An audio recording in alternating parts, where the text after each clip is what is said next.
For nearly 40 years, the Israeli-Syrian border has been Israel's quietest. But over the last few years, it's become one of the most dangerous.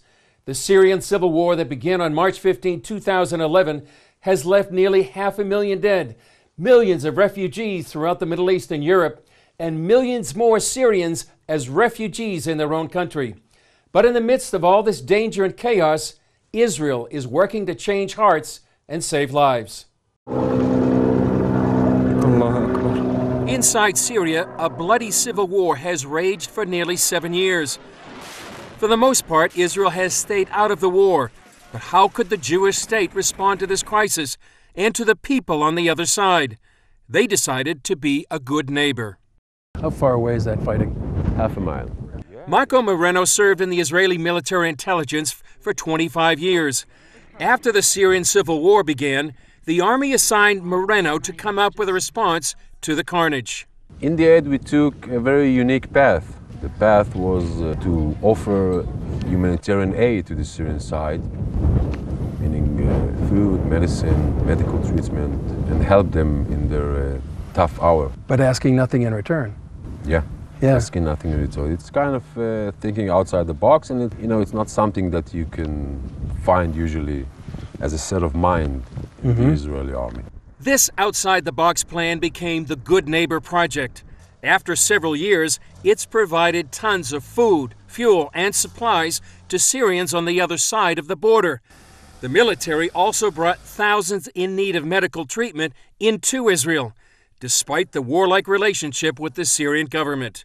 The goal is simple. To gain the hearts of mine.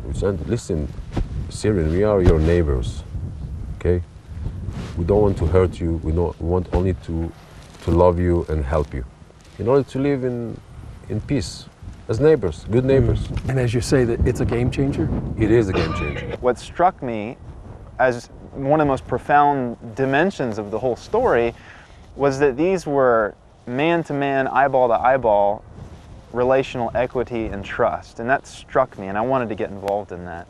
Moreno enlisted Dalton Thomas, the founder of Frontier Alliance International, to send Christian medical teams inside Syria. And the thing is, they don't have anything over there. So they want and need everything on a medical level. The hospitals have all been bombed, the doctors have been assassinated or displaced. There isn't anyone over there. But who would go into what's become the most dangerous place on earth? One story that compelled me is the story of the Good Samaritan. Emmanuel led the first team in and found his neighbors bleeding and dying. You have everything from chronic disease, whether it's diabetes, blood pressure, and you have somebody who has his leg blown up or his gut spilling out or every kind of trauma that you can imagine. The conditions are abysmal. First thing I saw was the hospital. I remember walking down the stairs and I remember smelling, because they had a lot of traumas that day, and I remember smelling the blood and then just walking in and being like, oh my goodness, what did I get myself into? Brittany also found herself in the war zone. She came with Tanya, a surgeon, and Melanie, a translator. They all went into Syria to help those caught in the crossfire. As chief surgeon, Dr. Tanya faced procedures she never saw in civilian life. At the moment I began the surgery, I felt like God would show me how to proceed, whether it was a C-section, a hemorrhage, amputations or traumas, like skull or vertebrae or any type of trauma. But why go into such a dangerous place? If anything, when I read the Bible, what I see is a God who is mighty in battle, a God who intervenes in a time of dire distress or need. So when I read that, it's easy for me to trust God, that God would protect me, that God would shelter me. And if He calls, I believe He will protect as well. They are warriors. Warriors. How? You have two kinds of warriors. One is carrying a gun, protecting his nation, fighting whatever, like I was for 25 years. The other kind of warrior is a warrior with the Bible, with a true belief in his heart. In order to serve the Lord, he needs to do what he needs to do.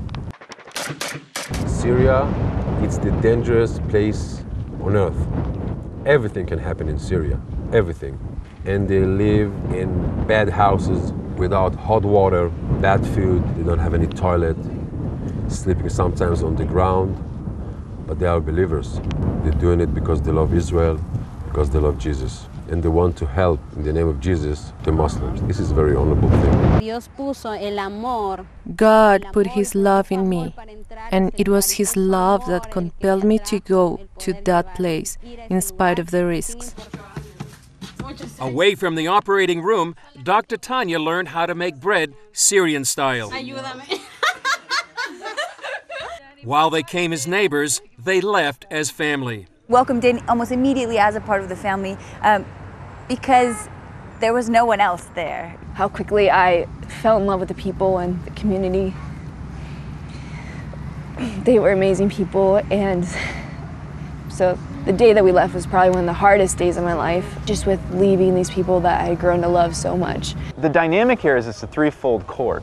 You know, it's three ropes that have been intertwined together, and the bond is so tight. But who would have thought that Syrian, Arab, Sunni Muslims, Christian laborers, and the Israeli army, and the bond between the three is amazing. I think it in itself is a phenomenon and a miracle. As believers, as Christian, I believe our life is not our own to start with. So I come from that perspective, is the fact that because Jesus has given His life to me, all I can do is give my life back to Him and allow Him to write the story of my life. So however that story is, I am pretty comfortable with that. Yeah. They're really doing this because of the audience of one, that he sees it and it matters to him, and he's the one that's motivated this whole thing. And to me, that's the most beautiful part about it, because at the end of the day, everything comes down to the question of, is he worth it? Indeed, the harvest is ripe, and the Lord is doing something amazing in the Middle East, making a way where there is no way for His message, for the gospel.